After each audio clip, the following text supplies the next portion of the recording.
Hello, all you cool cat and kittens out there. It's Get Valiant number 165, and we are here to see who killed that cat man in the Carolinas or wherever they're at. So, what's up? I'm Hoosier. 165 special guest with us. How y'all doing? Oh, awesome. Hi, guys. I'm Matthew Exotic. It's so great to be here. Yes. Oh, man. That's right, man. So gotta love Joe Exotic, and things are happening, man. I'm excited for what's been in the news the last couple weeks.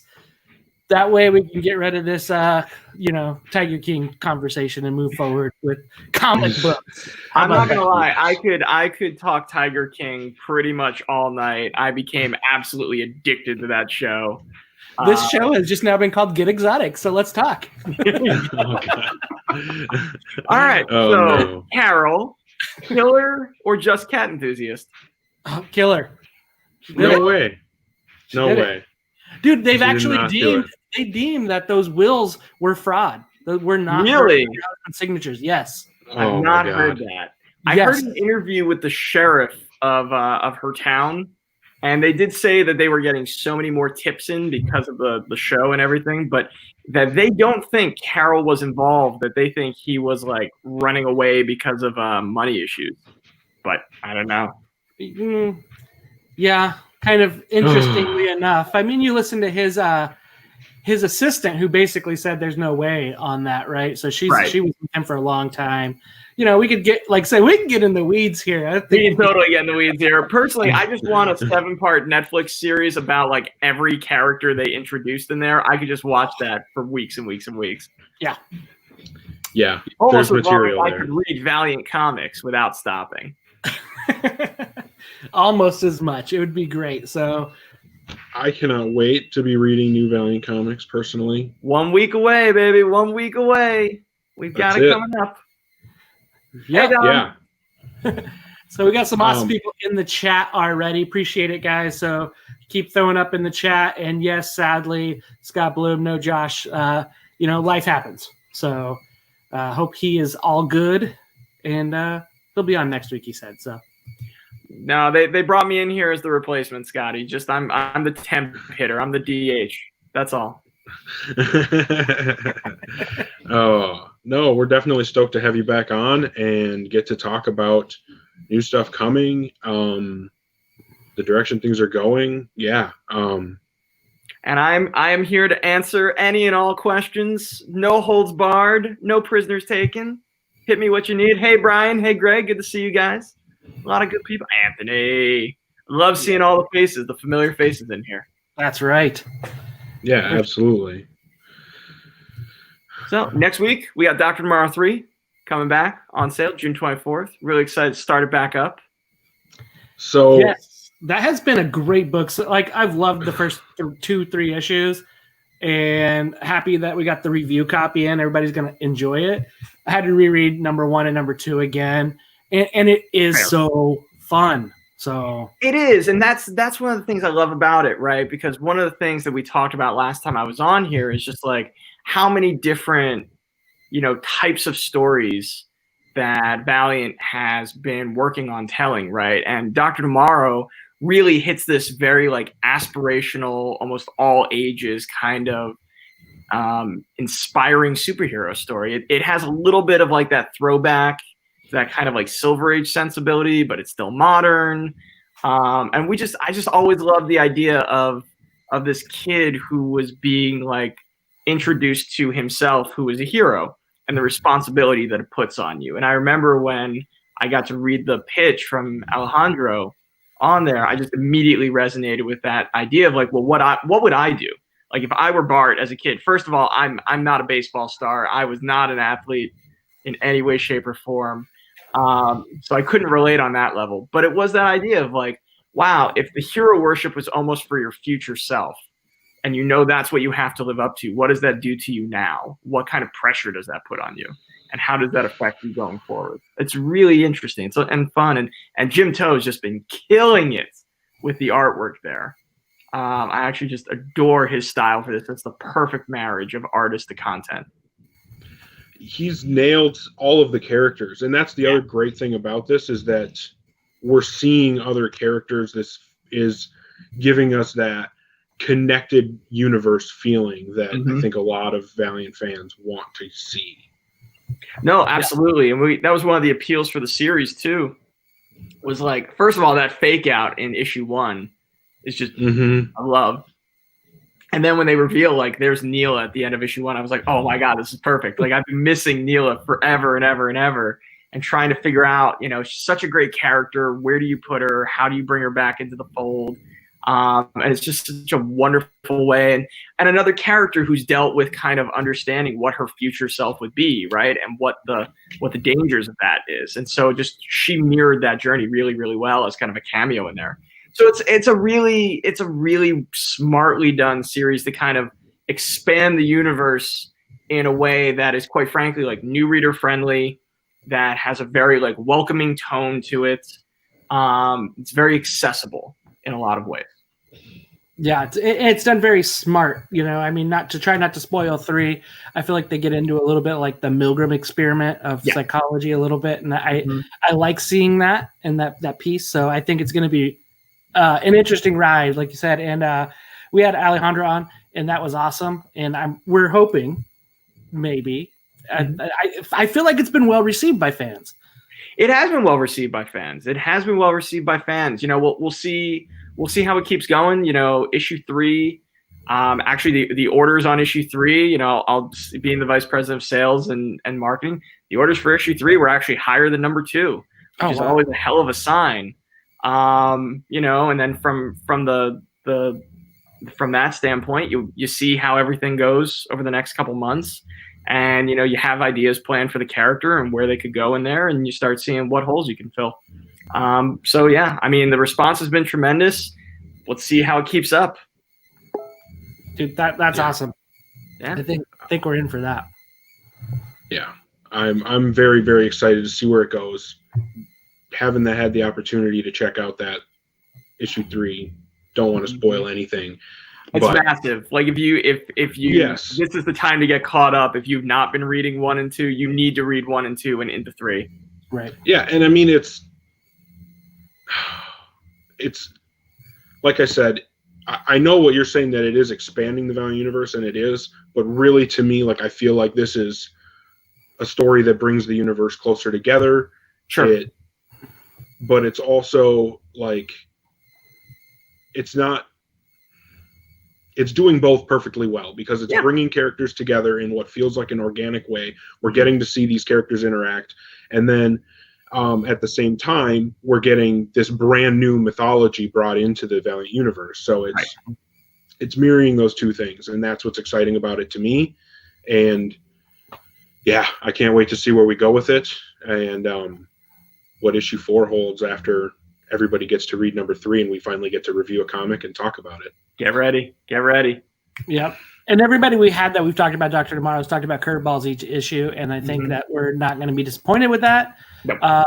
And it has lived true to that, so that's awesome for that. And then there's a couple books here and there that come out, and so I think I want to get talked into the slow release, Matthew. What's the kind of concept behind that? I know like DC's pushed out their stuff saying we're full board, and Valiant's kind of taken the more methodical, slower approach. It's one of those things where, since distributors shut down, shops couldn't get their books, everything going on with relation to the pandemic and everything, we're in a position where we fortunately can kind of really work with our retail partners and go at the pace that makes the most sense with them. The sales department's been on calls and emails and chats with them every single day. For several weeks there, I made sure that our publisher, Fred Pierce, was getting on the phone with different retailers and talking to Diamond every single day to what they're seeing in terms of patterns, trends, and going from there. And so for us, one of the things that we wanted to do is that we wanted to make sure that we timed the releases over the next few months in such a way where we're not putting undue stress on the retailers to try and make too many choices there with their customers, because they don't know yet. They don't know where their money's going to go. They don't know how many people are coming in, that some states still aren't fully open, including a couple big ones. And so with that in mind, we kept hearing from the entire industry, please, publishers, cut back. And like DC has 2 or 3 events that are no longer, on the board right now. We're waiting to hear when they come back. Marvel's pushed off their stuff and doing a ton more trade paperback releases for the next few months. I'm pretty sure just about everything except maybe IDW. IDW might be the only one coming back full force by the end of summer. So for the summer right now, we're going to ease back into it. We're going to bring back some of the series that were already in progress, like Dr. Tomorrow. We're going to finish out the arc of Quantum and Woody, which I cannot wait for you guys to see what they do in issue 4 of that book. Holy smokes. July 8th. And then, and start back up with the arcs with Rye, with Bloodshot, to keep giving those jumping on points too, and to really push them home again. Because one of the things that we were hearing from a lot of retailers is that for smaller and independent publishers, they weren't sure how many shelf copies they were going to be able to order for those guys. Everything, their rent money is tied up in Marvel and DC. So until they know what their customer base is going to be and how much, extra cash that their customers have to come back in with, and making sure they can pay their rent on time, PPP loans last, the small business loans last, it just became one of those things where we just looked at it and said, all right, let's do a slow roll. We'll bring it back. It's not like we don't have all the books ready to go. One of the things you guys have seen is how many issues and how far advanced with how many series. So it wasn't for a lack of content. It's more just looking at the marketplace and saying to ourselves, well, we're actually in a phenomenal position where we're not pressured to go full force right out of the gates. We can slow and steady, win the race, come back with the market at the appropriate speed, and it gives us the opportunity to constantly reevaluate week to week if we do want to add more books in there, how we want to add more books in there, what that would look like. So as far as I'm concerned, like every Monday that a new FOC, a new final order cutoff date for books that are coming out that's another opportunity for us to take a look at the field, see where we are, see where the industry's going, see how orders are looking, and come back smart. Because the biggest thing we don't want to do is we don't want to put books out there in a time that's going to end up hurting the retailer's ability to really push them and to get people on those books like Savage and to bring in, the next chapter of XO and Shadow Man. So we're timing it out. We're feeling our way through. It's an unprecedented circumstance that everyone's going through. There is no answer key right now. And so we want to respect that, and we want to respect the retailers. We want to respect what they're trying to do with their customers and how long it's going to take them to get back up to speed and understand what the new normal is for the industry. So that's the idea behind it. Nice.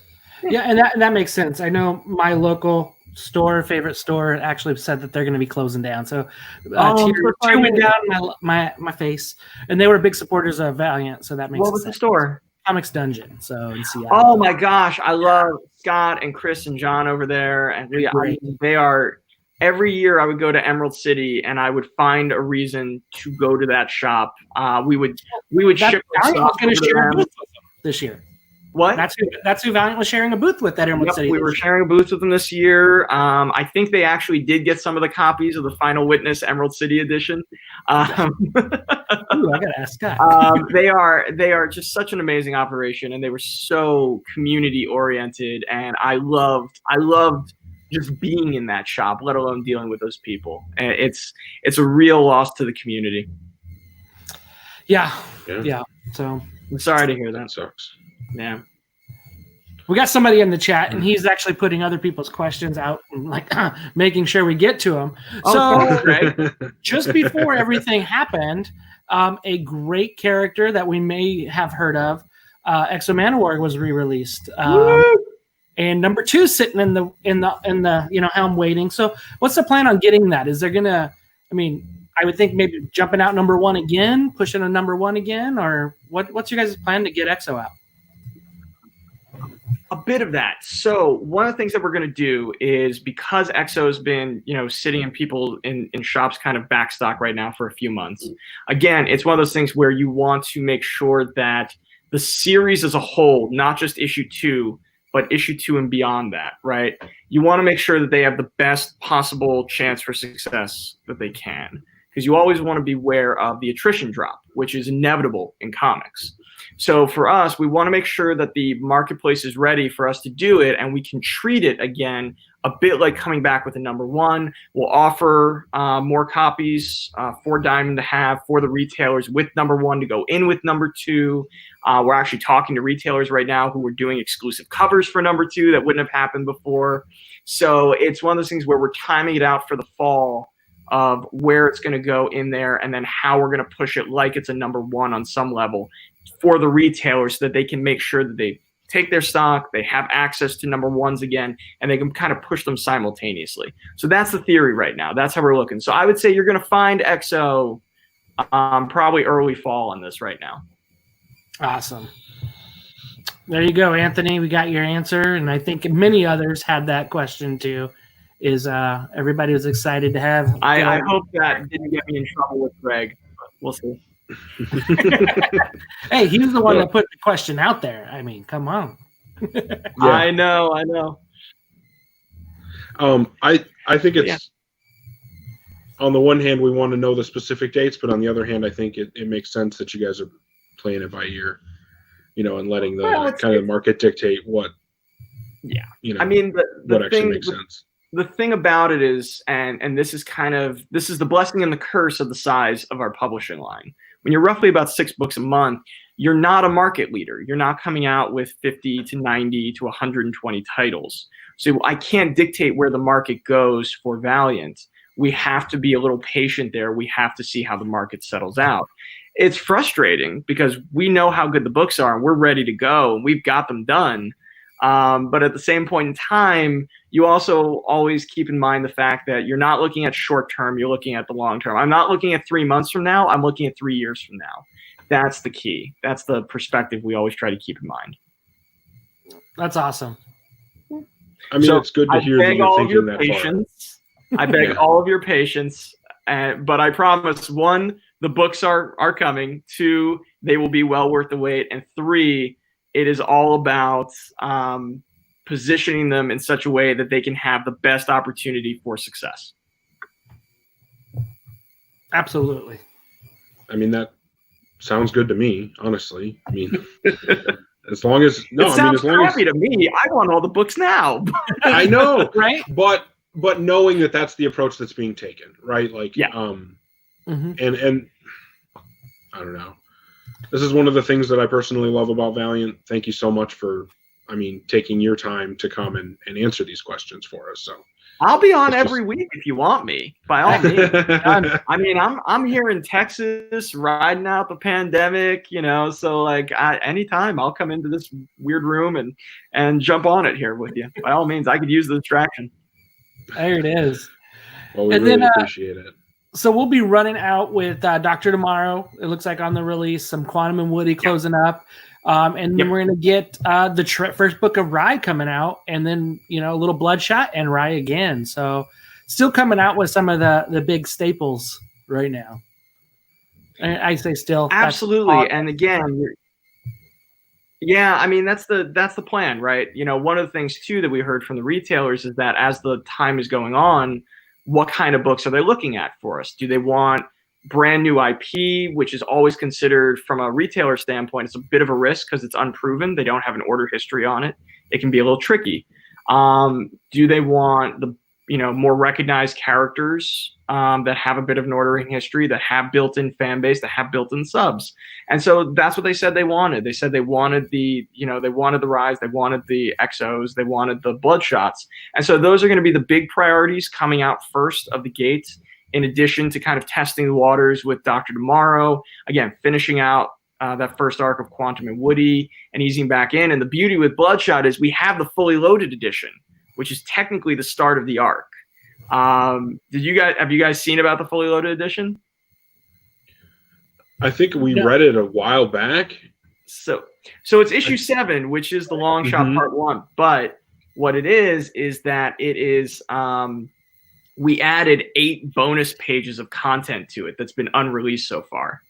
and we put a bit of a movie cover on there too, and so it's a really cool product that is like it's perfect. So it was kind of a new type of printing that we were able to now we can really make use of and say, okay, it's been a while since Bloodshot, but here's your jumping on point. Here's the start of the arc.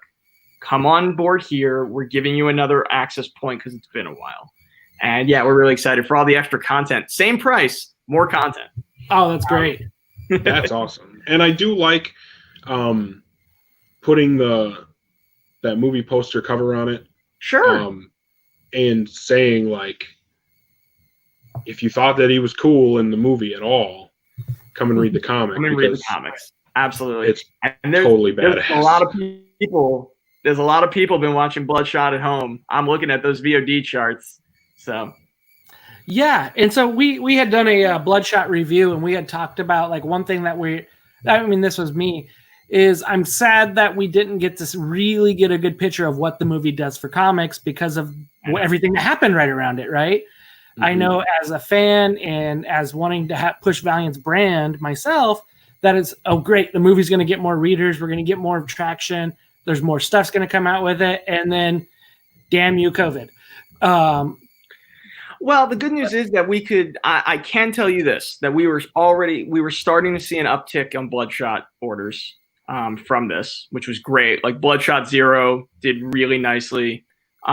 We actually saw an increase on orders for 7/6, which is fantastic. You don't always see that. We were seeing a big uptick in the trade paperback sales. So it was doing some of the job that you would hoped it would do, which was really lovely. And then it's just, pandemic, man. Pandemic. No one could predict it. You don't know how it's going to go. And all we can do is we're just going to keep rolling with it. But I'll tell you what, those trade paperback orders especially, are still going pretty strong. They're still above board, which is lovely. So, yeah, I'm so glad that I like when arcs can be thank you, Greg. full of action, full of content. Yeah, I thought I had read that. Fully loaded edition. We do have an interview with Kevin Van Hook in the fully loaded edition as well. I had to get that's awesome. My brand new Kevin Van Hook commission. Ooh. This was set for Emerald City Comic Con, and then obviously that got canceled. And then Greg puts in there that Fully Loaded is going to have an interview with Kevin in here as well. So I think that's awesome. So I've got my right there. Yes. Can't see it very well, but that one right there is a Kevin Van Hook Bloodshot sketch cover. Nice. I'm a fan of his. Oh, I mean, Kevin's he's so sweet. He is just the loveliest guy in the world. Like, it's funny because I write in my spare time and he will actually like see a post of mine. He'll be like, oh, what did you write? Tell me all about it. And I'm just like, that's the nicest thing. Like, you don't need to waste your time on me. Thanks, Kevin. Just a sweetheart. Yeah, absolutely. Yep. That's been my experience with him as well. Yeah. Just as a guy who's a fan of Bloodshot, and then, yeah, I don't know. He's a really nice guy. So excited to read that. That'll be cool. Yeah. Now I forgot completely what I was saying because we got into Kevin Van Hook talk. Well, and also, I think we were talking a little bit too, not just about Bloodshot, but we got Rye coming up. And one of the cool things about that is we were able to really time it out so that the trade paperback for Volume 1, which is only $9.99 for the first 5 issues. That's right, $9.99. We keep our Volume 1 promise to you. Nice. Yes. And that's going to come out literally, I think, like a week before issue 6, which is the beginning of the new arc. So you can literally, for folks who've maybe fallen behind or it's been a while, we wanted to make sure there was a nice momentum shift that you could get caught up real quick and real cheap, and then jump on board with that next issue. Yeah, okay. That's what I was trying to say about Bloodshot too, is that right now, with that Fully Loaded coming out, you can get those first 2 trades. Yep. And then jump straight into it. And both trades are only $10. You know, we did a similar thing with Exo Manowar, the 2017 series, and we decided to do it again with Bloodshot, where it's a little bit of a thinner trade, but we could keep the price point down. So it's nice and easy to go arc to arc to arc and affordable to pick it up as well, which is really cool.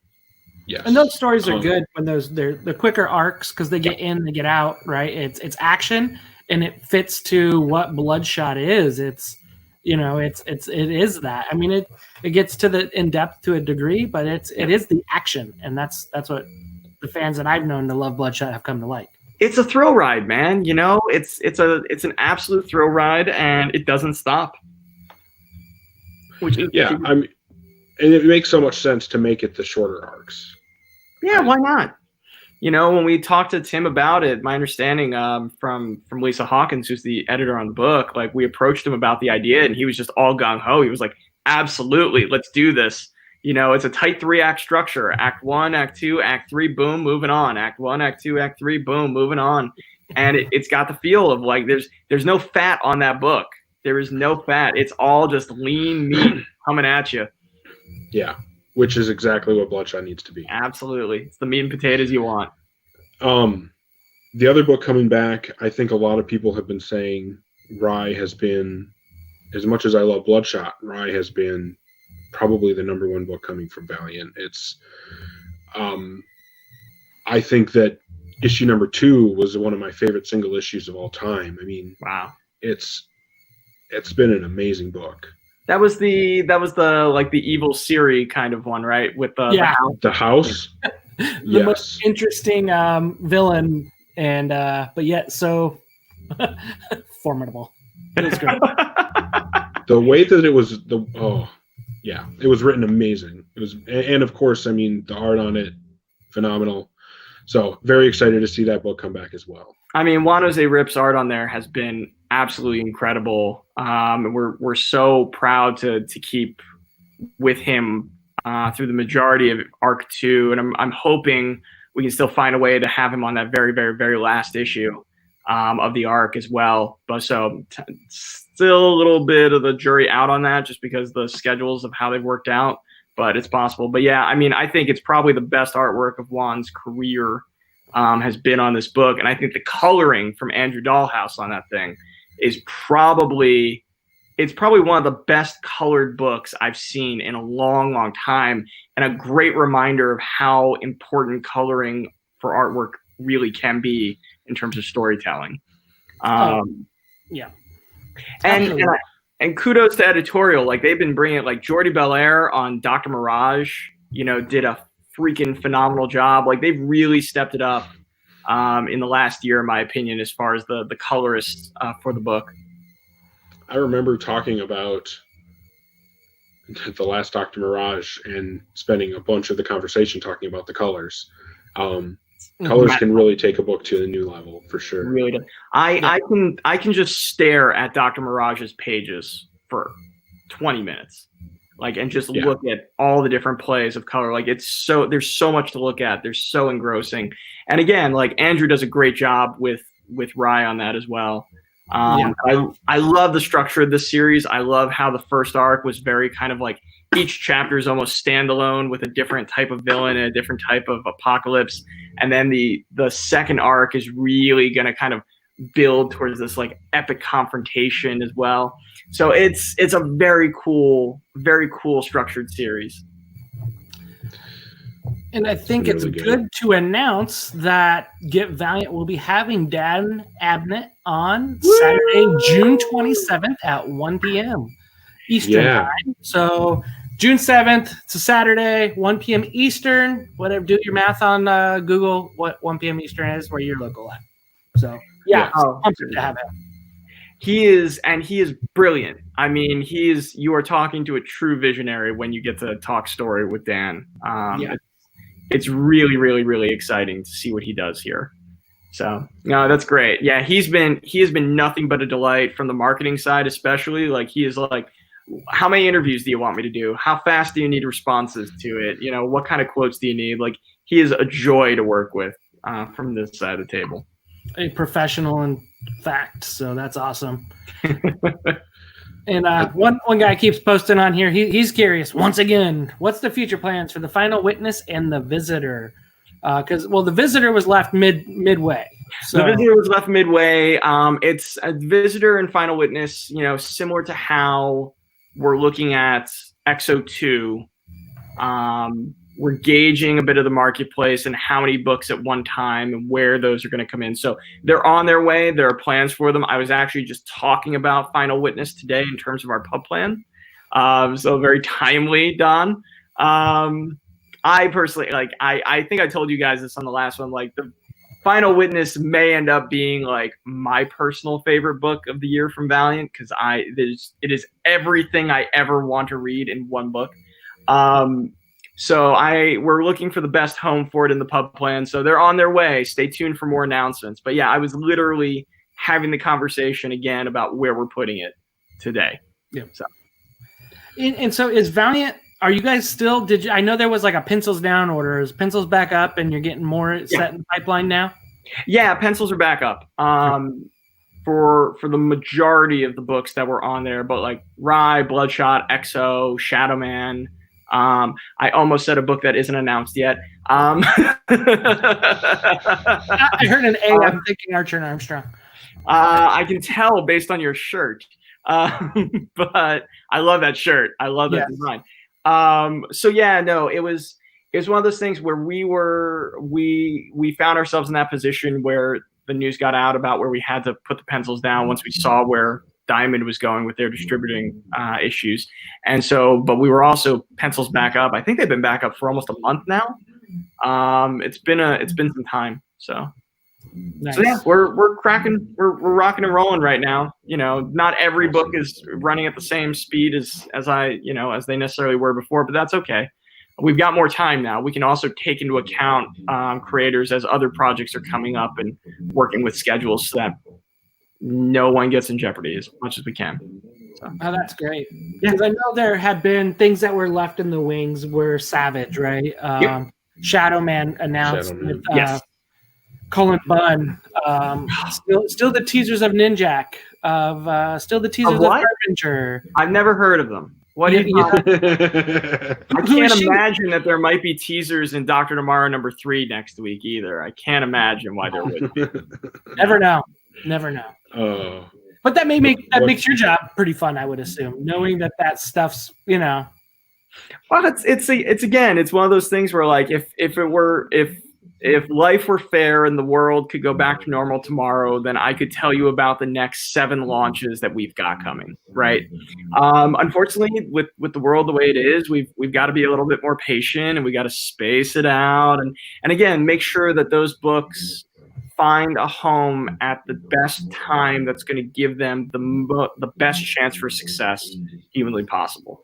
That the retailers are in a position where they can order as many shelf copies as they want, not as few as they feel their budgets are restricting them right now, right? And that's the key. That's really the balancing act. So yes, Shadow Man is on its way.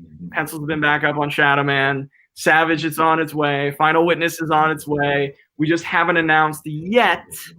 Keep your eyes peeled this summer, potentially, for seeing when and how and where those books are going to be coming to you.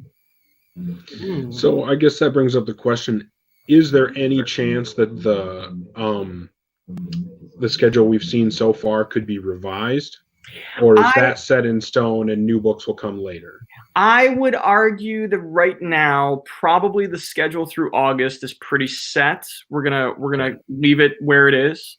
That was announced on the beat last week in the interview with me and Fred Pierce. Where we kind of talked about how we're going to bring back Gub Gub. Yes, Scott, you and Emily Hecht in our office are the biggest Gub Gub fans I've ever met in my life. And bless you, as they say here in Texas. Bless your heart. But no, yeah, well, they do both. They do bless your heart, and then they bless you. Bless your heart's after an insult, right? Like you're so ugly. Bless your heart. Yes. Like, bless your heart is the sorry not sorry of Texas. But where was I? Yeah. So through August is pretty locked in.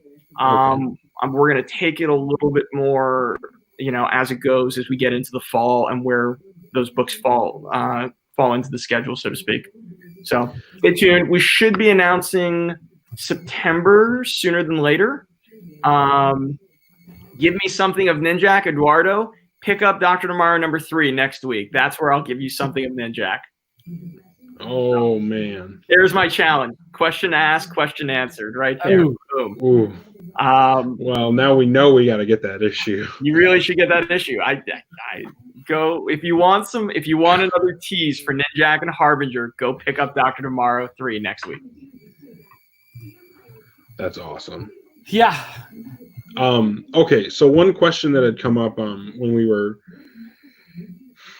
you had mentioned the distribution challenges have been part of the issue Sure. with everything going on with the pandemic. Yeah. Right now, we're seeing some potential shakeups as far as comic distribution goes. Is there any chance that that's okay? So definite big shakeups. Yeah. Is there any way that that's going to impact Valiant, or any chance that it's going to impact you guys at all? No, not really. I think that if anything, it could end up being a positive for Valiant. We'll see. I think that, it's the decisions by other companies, how they were made, what were made, it's their business. It's not mine. I speak to retailers all the time, and so I've heard a lot of different sides of this story in terms of that. But for us, I think if anything, retailers are looking at small independent publishers over the next few months as things shake up to see how they can support us, which is a lovely thing. I think that from a Diamond standpoint, I think that Diamond will look at us and just continue to support us as much as they have. So I don't foresee it hurting us really in any way. I think that there are only really possibilities here for Valiant with this whole thing. And I'm very intrigued, like so many, to see, how it goes for the rest of the industry and what this all means for that particular company. Yeah, I mean, who knows? We'll find out. The beauty of life is answers are on the way. It's just a matter of timing. So it's a cliffhanger for today, but it won't be a month from now. And we'll see how it goes. We'll see where it is. I see Greg is coaching me on the chat here too. So what excites you about the upcoming? This is why Greg is on here. He's the one, I get on here just to mess with Greg whenever he's a guest, but he's on here to coach me and remind me to do my job. So thank you, Greg.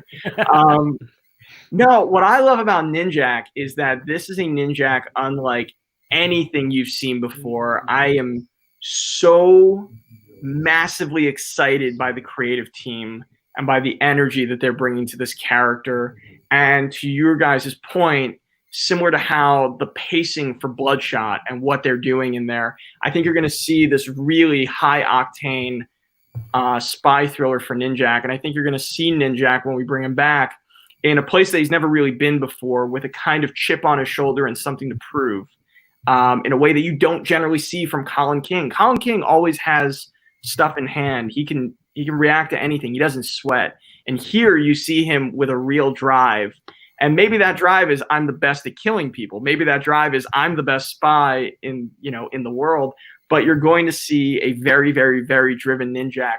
And what the creative team has on here is a high octane experience, unlike the Ninjaks you've seen before. It's kind of taking, on some level, some of the best parts of Kint's run and the best parts of Christos' run, and you're seeing these little threads and these beats built in from there. It's just like nothing I've ever seen before. It's so fresh. It's so vibrant. And I'm really, really, I can't wait for you guys to see the first pages when we're ready to reveal. But no, this is one of my favorite creative teams that I think I've had the pleasure of being able to work with here at Valiant since I came on board in 2014. I'm so excited for this team. Oh, well, who is it then? So are these people that we're going to be familiar with as Valiant fans? You will be, if you have read comics in the last 25 years, you are going to know who these two are. Let me put it that way. And I think what I love about this, what I really, really love about this is I think it's going to surprise you in a really good way. You're going to go, oh, this guy? Cool. It's going to be one of those aha moments because it was for all of us in the room when it came up. So I think you guys are definitely gonna be familiar with the names. These are creators who know these characters. They're going to be new to the Valiant universe in terms of their storytelling, and at the same point in time, but they are not new if you are comics readers of the last couple decades. So I'm really, really, really excited for this team to come forward in there. Like we've seen issue 1 and 2. Holy moly! The artwork in here, the page layouts, the storytelling is just. I've never seen a scene in a bar be more engrossing in my life. Like I can't think of a comic that it's doing this. And yeah, so I'm very excited. Greg, I hope I answered to your satisfaction. Don't fire me tomorrow. Now you're ready to see it, so I think you did a good job. Now I'm there like, you go. okay, can I see that image? You know? Yeah. Just promise me, Get Valiant will have the exclusive of that when it first comes out. You can talk to Greg about that. Greg. Here's what I will promise you. Here's what I will promise you.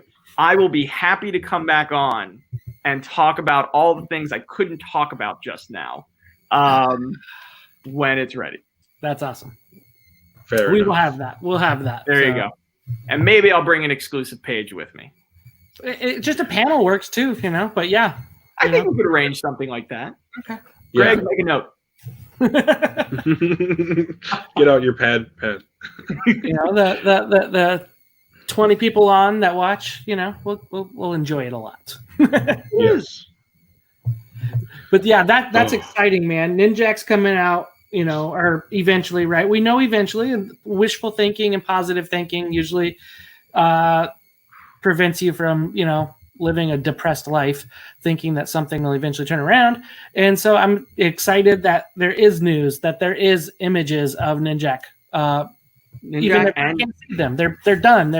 They'll be ready one day. And we'll get next week too. Again, there's that other series, that other tease in there. Keep your eyes peeled. That's another one that I'm absolutely insanely excited for, that creative team that's going to be on that series when we're ready to go. And I can't wait to tell you guys the story of how the editor came up with the artist on there, because it's a great one. That will be exciting. It will be exciting. I'm hoping it's my favorite group, but we'll see. Which one is your favorite group? Harbinger, man. Love the Harbinger. So, love them. So, yep. We are excited for next week to get some documents tomorrow. And we could see what the Renegades are up to one day. Damn it. I almost said something I'm not supposed to.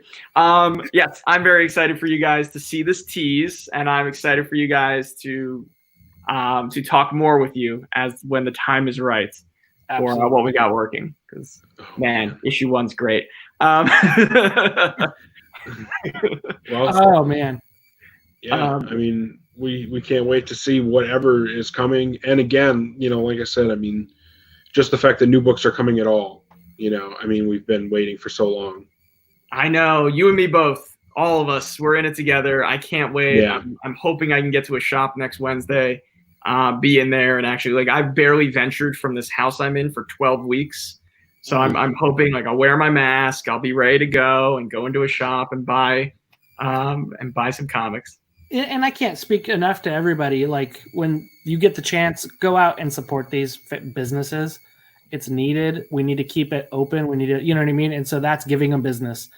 Even if you're on the fence of buying something, I encourage, if you have the means, do it. You know what I mean? That's one of the best ways you can do, is help these businesses in this time. Like I said, it's sad seeing, you know, my local shop kind of close down. And I was trying to buy things online through them just to kind of keep doing it. And I think it's really important. So if you're on the fence, you know, get out and buy, because you're helping local businesses, you're helping, you know, small people, because that's kind of what LCSs are all about too. And you're helping the community, you know, and it's one of those things. You're helping them, you're helping publishers like Valiant, you're helping the staff that's making a living in there. Like I'm with you, Hoosier. Like, I was buying from different shops every single week for a while there, just to do whatever small part I could. Like today, actually, one of the things we're doing, I don't know if have you guys seen the John Boy Myers Killers covers that are on auction? Yes, Bulletproof and Nowhere Comics. Nowhere Comics. So tonight we had the first auction for Bulletproof Comics. Snapdragon went great. Joe Gree, man, that bidding war, a giant freaking bidding war for about 15 minutes during that auction. It was amazing. That's awesome. But it's one of those things. Like John Boy came to us and he said, "Look, I really want to help out shops. How can we do this?" And so we were like, "All right, let's see what shops need the support, what shops need help, what have been great Valiant supporters, what are great ones for their community. How can we do this? Which one have the means, the history of doing auctions like these that we can really benefit them."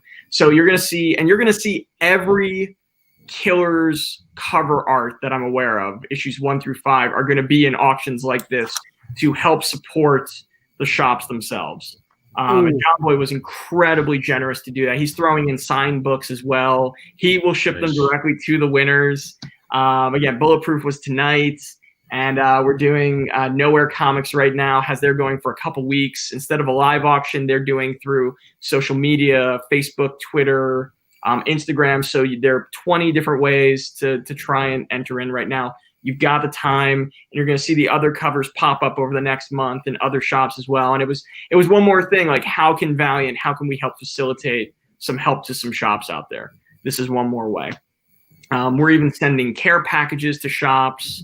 I think we got right before the office shut down with shelter in place in New York, we were able to get, John Petrie and I got about 50 packages out in one day to different shops, just as a little something extra. Just be like, hey, here's a gold book. Do what you got to do. Like, how can we support you guys during all this? So it matters. It makes a big difference. Support, buy local, find these shops, find something that gets you excited that you want to, spend your hard-earned money on. So John Boy is a great guy. Yes, you are absolutely right, Anthony. Absolutely. And then those covers with those characters, many times the first cover that they were on, exclusive on that. So they're definitely collectors. Because if Killers turns out what we liked and what we wanted them to be, probably a good investment, hopefully. So I have a question for you guys. What would you rather see Killers be? Animation, TV show, or movie? TV show for me. See, I'm with you. Yeah, I'd rather see him TV show. I think that would be pretty damn cool. I think Eric's thinking about it though. He's going one way or the other. So the only reason that I would say animation is that effects budgets are out the window. Sure. And I think that you could do so many just ridiculous things with the characters' powers, with the action, the levels of action that you could achieve. That's one of the things that I love about comics, right? Like, you don't have to have a special effects budget to have a comic set in space or, superheroes flying around and stuff. So that the stories are free in that way. And that's why I would almost say animation. But I get why TV show would be something like The Boys. But Killers would be that would be cool. Keep it within the boys realm, and I'm all in for that. Why do you ask? May I ask? Oh, no reason at all. I just we were talking about Killers and collectability and first appearances and how cool it is, and just no reason at all. None. I swear. Well, Killers rules. So anything done with that, I'm definitely going to be really excited. B. Clay Moore, I would love to see more from him, but the characters. You like to see more from B. Clay Moore? Yes. More Killers. Oh man, no. The other thing that made me, you really made me think about something there, Who's Your, for a second. Just going back to kind of supporting the shops. I also think that right now, especially for publishers like Valiant and other publishers our size, like pre-ordering your comics right now is the more important than it's ever been. So I do want to encourage everybody out there who can, especially if you plan to already pick it up, let your retailer know, put it on a sub for you, let them know, because that right now is the only sure data point that they have for how they're doing and what their cash flow is going to be is how many pre-orders do I have on a book. So don't take it for granted. Like if there was ever a time, and I know Dan's been pushing that as well, Dan Abnett is, messaging to fans, like now's the time. Like if you want to see your favorite series, Valiant or otherwise, survive and thrive and go on for issues and issues and issues, pre-orders are becoming more important to that equation than they have in several years. So everybody out there, like tell your friends, tell your significant others, anybody that's buying comics right now, I cannot stress enough the importance of communicating with your local shop. Hey, I want to pre-order this book, so that they know this is a book that they can support and that they can be okay on and that they'll be all right cash flow wise. So yeah, and setting up a pull list is always a good idea. Yeah, definitely. With all of that, do you still see incentive covers, incentive variants being produced? Yes, but right. It's one of the things about this whole situation that every publisher has to ask themselves is, now is the time to reevaluate everything we took for granted in terms of the marketplace, in terms of the entire model, how many covers on a book, how many incentive covers, ratio variants on there, the types of covers that you're doing, the types of artists you're getting for those covers, the art styles, everything that we would say, well, we understand the way this model works, so we're just going to keep going with it. Now you can innovate, you can evolve, you're in a position where you need to. Necessity is the mother of all invention. And it's also the mother of evolution for the way in which you have to do business and for the way in which an industry grows and comes through. And comics has weathered times like this better than a lot of industries out there. You can look at the history from the 2008 crash all the way back into panics and recessions, gas rationing times. Like comics do very, very, very well coming out of hard economic times, but you can't pretend it was the same way it was before. You've got to look at it. So yes, there will be ratio covers, but you're going to see them be, in my opinion, probably a bit more targeted, right? You're going to be really looking at how and the why and the when. You're probably not going to see as many of them, but you may see better ones, and they're going to count even more when you see it. One of the issues that we always keep hearing from retailers was that if you do too many incentive covers, they no longer are effective. You've overused it. It's, you took a sharp knife and you dulled it. Now it's a butter knife. Right. Incentive covers are designed, especially ratio variants, to communicate to a store, this is how many copies you should absolutely buy, right? And that's why they're different ratios. Some books you say you should buy 50 copies of this. Some books you say you should buy 100. Some books you say you should definitely buy 25. That's going to be your sweet spot. And that's not a knock on the book or anything like that. It's not a significance of importance, but it is you communicating with the retailer, here's how hard you should be pushing this. But when every book has a cover, that communication becomes gibberish. Right. No one pays attention. If everything is special, nothing it becomes special. Right. So you definitely see it. It's just going to be, I think publishers are now going to have to reevaluate the use of them and where they go from there. Yep. And Valiant being one of them. So makes sense. Yep. If I'm boring you guys with the shop talk, please tell me. No. Oh, no. That's I, the important thing. I mean, we get lots of collectors that are still in here. Anthony Port collecting. He got every one of the Valiant from the LCSs.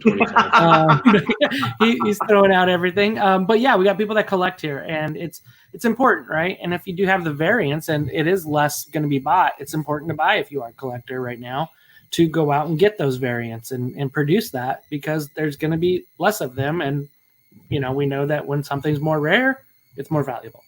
I'm telling you right now, that's one of the reasons why we slowly turned the valve back on. Like, get those 1 in 20 Quantum and Woody variants while you can, man. Yeah. Those Nakayama pieces are stellar, and those sets especially. are going to be, I think, really, really valuable going forward. Same with the 1/100 Fool's Gold variant there. You're looking at, we were starting to turn the valve back on with the 1/25s on XO, the 1/20s here. We're not going to do it for everything. A Final Witness still has maybe my favorite variant we'd come up with, the decoder variant, which I'm hoping we're still going to be able to make happen for you guys.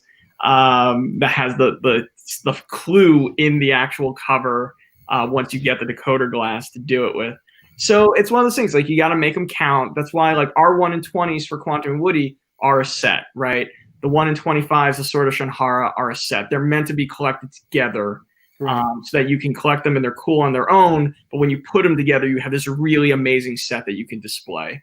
And so I encourage everyone, if you've not been picking up some of those, they are worth your while, because it's not just artwork. There's a lot of thought that goes into it in a way that you don't always see with incentive covers. Mm-hmm. Yeah, I mean, that's definitely, it's interesting to hear the way that you look at it and retailers look at it, because it's definitely different than, I think, the way that I've looked at it as a fan and the way that probably other fans have looked at it too. Sure. So definitely interesting to hear that other perspective. And you mentioned Quantum and Woody's variants, and we're coming back out with Quantum and Woody closing up with their 4-issue mini, I believe, right? 4-issue. For this arc, yes. Gonna ask, can we please get Ryan Brown on some more Q&W, man? All I want out of life right now is more Ryan Brown and Chris Hastings Q&W, quite frankly. Yeah. And boy, do they have massive plans for those characters too. So. Well, that's good to hear. For this arc. So no, not just for this arc. I mean for way down the line. So. Awesome. That's good to hear. That is great to hear. That's just a matter of when. Just a matter of when. That's good. It's good. I enjoy that. They fit well for that book. So perfect casting. Like, if you were in a film, like, you could not do better casting for this than Chris Hastings and Ryan Brown on there. And also 2 of the nicest human beings that you'll ever want to meet, and so lovely with fans and so generous with their time, and love to tell people how much they love those characters in that book. And Chris Hastings, I know, has designs on a bunch of other characters too from our universe, if we can get them in there to pitch on it. So yeah, they're big Valiant fans now. They're big fans of Quantum and Woody, and they really embrace these characters and embrace you guys. So that's awesome. Yeah, that's really good to hear, and it's exciting to me to hear that, a writer coming in and writing a book is saying, like, okay, look at all this other stuff in this universe. As a writer, what could I do with this? What could I do with this? Because Cullen Bunn's a perfect example of that. Comes in with Punk Mambo, ends up working on Shadow Man, right? So it's a very cool thing to have happen there. So that's one of the things that I think has helped. Kind of going back to what I was talking about before with the connectedness of the Valiant universe is when you can have writers who have a vision that they're able to carry for multiple books. That's why I think, I know at least me, I have said that I'd love to see Dan Abnett do the same thing, because he's done such an amazing job from Fallen World through Rye, that I'd love to see what he could do elsewhere in the universe. But knowing that there are writers coming in who are doing new books saying, okay, I really want to dig my teeth into this and see where else I could go with these other characters. Yeah, that, to me, I want to see that kind of commitment, because a lot of us fans, we're all in. So knowing that there are creators who are going all in too. Dude, it's one of those things where I don't have enough spots on the calendar is the problem. Yeah. Yeah. If you could publish 100 books. Oh, when we get to that point, we've all said, please give us more. I'll tell you what, listen, you guys keep pre-ordering the books and keep telling your friends to pre-order the books. We can get there one day. You know what I mean? Like, we keep spreading the word, and we keep educating people on how to get these books and how great they are. Like, we can do that. It just takes all of us together, So. Absolutely. Yep. That's awesome. No, I know I've had a pull list set up for a long time, and hopefully everybody watching and listening to this goes to your local comic shop, sets up a pull list. That's, especially right now, like we've been talking about, so critical. Pay for that. It's going to be an important time to decide what the future of the comic industry looks like. No, wait, Eric, what's your local shop, sir? So they just changed their name to Pulp Comics and Games in Mankato, Minnesota. Okay. Trying to remember. What were they before? Double Play. Ah, okay. Thank you. All right. Yeah, I'm familiar with Double Play. I didn't realize the name. Thank you for that. Okay, cool. Yep. Yeah. They're an awesome little shop. Right. It used to basically be a sports memorabilia shop, and that's why it was called Double Play. And then they just sold comics on the side.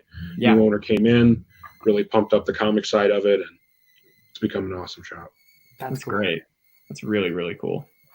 That's awesome. I'm hoping for the right shop to get my attention now. So, you have a lot of great shops near you. You have a lot of great shops in that area. Well, we've lost some. I mean, you know what I mean? And then not too, we, why am I brain farting on the one that was in Seattle forever downtown? They've closed 2 years ago, and now we have Comics Dungeon. Xanadu. Yeah, I remember, talking to Perry over there. Yeah, I think just rent got too expensive to where they were at, and the neighborhood just got too rough. No, some of my favorites out there, like I love Bridge City. Bridge City Comics is a really great one. They're a little bit more graphic novel heavy. But they're a lovely operation. Cosmic Monkey is fantastic out there. If you can go a little further out there, I Like Comics is one of the most impressive. Oh, yeah, down in Tacoma. Oh, my God. No. They're in Vancouver, Washington. Yeah. That is one of the most impressive operations I've seen in the country, and it's my job to know them. Right. Super great guy out there. Yeah, he has a holy grail book of mine that I'm saving up to buy. But but no, that's the beauty of it is the community is there that will support you. So when even when folks are on tough times like that, there's someone there that will bring you back up. So the good stuff. Support that. And then I guess this week, we would be remiss for not saying congratulations to Dr. Mirage for winning the Superhero of the Week. And so tell me, or don't tell me, I guess, whatever. I'll know about a lot by your reaction. These Heroes of the Week, the little cryptic messages going on about who's being put in there. Yes. Really? No. Art. Yeah. Okay. Validated. Thank you. Am I being cryptic? But it's been really cool to see a lot of these characters come out. We've talked about it multiple times, Eric and I and Josh, about going back and reading these great stories of these characters with this Hero of the Week.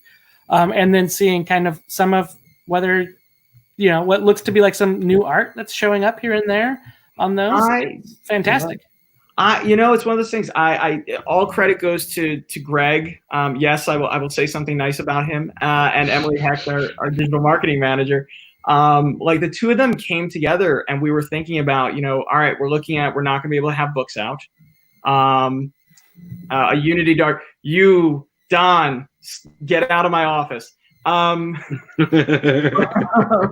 out of my office, sir. But no, it was one of those things where like, well, what can we keep doing to engage with you guys, with the fans, and still get the word out there? And they came up with this amazing idea. Well, let's do a weekly poll, put all of our characters in there, have a great one, and then every day of the week, basically, something new about it, whether it's arts and crafts, highlight your favorite covers. We give away free comics pertaining to them on Wednesday, those free #1s and free trade paperbacks. Just again, it's a way for us to say like, hey, we're with you during all this. We're not going anywhere. You may be cooped up. You can be cooped up with us, virtually. And just make sure that, Valiant is always listening and that we're there with you. And it's been so much fun. I think this is week 10 that we've been doing it. So it's a lot of fun. And I don't know how long they're going to go, but man, we're going to squeeze every drop of life we can out of it. I promise you that. That sounds good to me. Yeah, it's been awesome for us. I mean, we had talked about when the pandemic hit, like what are we going to do for content? We got to find things to make sure that we have to talk about. And that's given us a great opportunity to go back, reread some stuff, revisit stuff that maybe didn't get enough love the first time around. Sure. And, I've really enjoyed the Hero of the Week a lot. I see no reason to stop it anytime soon. So awesome. yeah, it's a good trip down memory lane and Yeah. keeps us active. And as the books, start to come back, having other reasons to still think about, even though, XO isn't on the shelf next week, we still have, good reasons to have conversations and lots of great comics that we can go back and read. Exactly. Yeah. Nice. And so getting to that point of the day where we're wrapping things up. And so Matthew, I'm going to ask you, what is a back book that you would recommend a Valiant somebody should read? A Valiant back book for a Valiant reader? Yeah. To kind of maybe prep them for something that might be something that they should kind of get some Bone up on? Yeah. I think a wonderful read right now for someone who'd be interested in it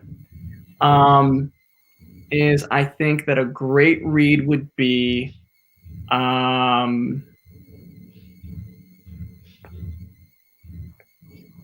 read Quantum and Woody's Zero issue. Oh. Okay. Q&W 0. So not Is the that GOAT? The Vincent? Okay. Oh, not the Valiant sized. No, not the Valiant size. Yeah, the GOAT issue. Okay. Awesome. Read the GOAT issue. Awesome. Good stuff. And Anthony Port basically wants to remind, some of our great Valiant readers are also essential workers. I think you're talking to a couple of them right here that are doing it. So we definitely feel you there. And I think to me, I look at it as a pleasure and a great thing to be an essential worker because I have a job. I'm not worried about risk right now. So I look at that. Yes, it's of danger or whatever you want to call it, of risk, but it is one that lets me put food on the table, and I appreciate that. So yeah, I've said the same thing. I'm very glad that I have a job that I can still work at, that I'm still necessary, to whatever degree that can be. But yeah. But thanks everybody who is doing that. So yes. No, thanks to everybody. You guys are making it possible for the world to continue. And the risk that you take, it's there will never be enough words. There will never be enough. Be enough ways to show our appreciation, ever. But we'll try. Yep. No, and we appreciate that. Valiant has been adaptive through this, and found new ways to interact. And I think that I've harped on it a ton, but Hero of the Week was such a great idea, and just the way that you guys have made yourselves accessible. Emily coming on, you coming on. We talk to Greg all the time. Having you guys come on the show, having you guys, bring us the news, be willing to answer the questions. Truly, anytime you want, we'll happily do it. So we can't thank you enough. Honestly, I mean, it makes Yep. It's one of the reasons why Valiant is such a great company to be a fan of. Yeah, and it's an amazing reason why the relationship that we have with the fans. It's what makes it so special. It's what makes all of this. During these tough times, still I wake up with a smile every day, knowing I get to go work with these amazing people to create content for these incredible fans, and we all get to make magic together and put some smiles on each other's faces and try to have some fun when we all could use some. So. Yeah. Yep, absolutely. And again, thank you again, Matthew, for jumping on, and Greg for kind of orchestrating it. Appreciate it. And then looking forward to having you guys orchestrate us with Dan to get Dan Abnett on the show in a week from next Saturday. And so that'll be great. Excited for that. And then just everybody jumping in on the chat. We've had a lot of people in throughout today, and so thank you guys for jumping on. You guys are awesome. And hopefully you guys got some of these messages that Matthew kind of threw out to us under the I don't know what you're talking about. I said nothing. I just talked about Tiger King for an hour and 9 minutes. Joe Exotic, he's there. And, that thing, Carol Baskins, Oh, man. Are you ready for some Tiger King Part 2? So yes, I want it in my life. It has to happen. It has to happen. It's a train wreck, man, and it's just going 100 miles an hour, and you cannot. You can't stop. You can't stop. You can't turn your eyes away. No. I don't know. Yeah. Oh. Yeah. Oh, and then we could also talk about some wrestling too. We haven't talked about wrestling yet, Matthew. What the heck? Are we going for hour 2? Dude, I saw that you were rewatching a bunch of old WCW stuff. Oh yeah. Well, I've got several watches. All right, so we finished with Valiant. Let's talk pro wrestling. So, Greg, you can leave. It's fine. Although Greg's been getting on the train. Greg's been watching wrestling lately. Yeah, I actually shared with him my WWE network, so he's been getting back on. Because there's nothing else on. Go watch some you old can't Surfer watch Sting. that. Go watch some old Surfer Sting. That's all I gotta say. Oh, dude, I made a list of every single steel cage match on the WWE network.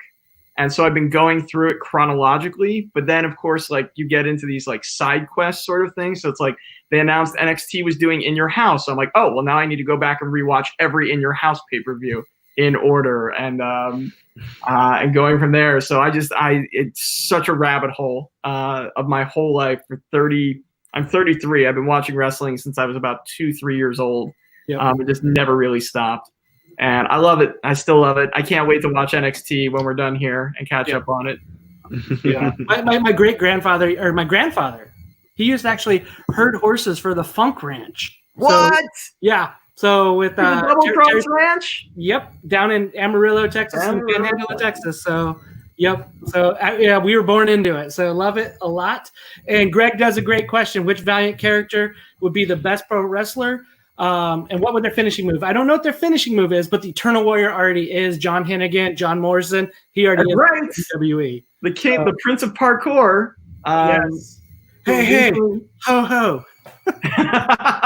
I loved that video so much. Oh my god! Go check out John Hennigan's Instagram. He and Miz are just having like so much fun in their career. That is a fine question, Greg. So I would argue that probably the best pro wrestler would be Ginger. In a very like Andre the Giant kind of spot, like like the unstoppable, the immovable object. And I would argue that Ginger's finisher would probably be the bonsai drop, and go from there. No one's getting up from that. Yeah. I'm gonna say Tama is the cruiserweight champion of the world. And she's gonna go with some high flying. What do you call it? Used to be the what was the? I don't know. She's gonna stick her head around the head and throw them out. I don't forget what they call it. The Hurricane. The Hurricane Rana. Yes, Hurricane Rana. Yes. Yep. There you go. Yep. But that's that. And so that's the chat question, guys. Who would be the best pro wrestler from Valiant, and what would their finishing move? We want to hear that in the chats and comments. Put that down below, guys. We want to hear all I want to hear about right now, please. Yes. That is something good. So, but again, thanks for jumping out, man. Anytime. I'm here for you. So, all right. And Dr. Tomorrow 3 next week. That's right. Yes. Everybody pick that book up and come back, and we're going to totally review it. Finally have a new book to review. I cannot wait to read this book again and talk about it with everybody after everybody else has had a chance to take a look at it. Greg, Ginger's entrance would literally be that she would come up from under the ring every time, like the ring would split in half and she would just be elevated, and then the ring would come together and she'd just be standing in it. That's how it would be. And they will do a Twin Tower type of thing going back to wrestling. And Bo is the tag team partner with like a Dude Love type of feel. So, deep cut, man. Deep cut. I love that. Yep. Awesome, man. So Eric, again, man, thank you, dude. And good seeing your face. I hope everybody stays healthy and happy. Stay healthy, stay happy, stay sane. And can't wait to come back. Awesome. Bye, guys. See ya.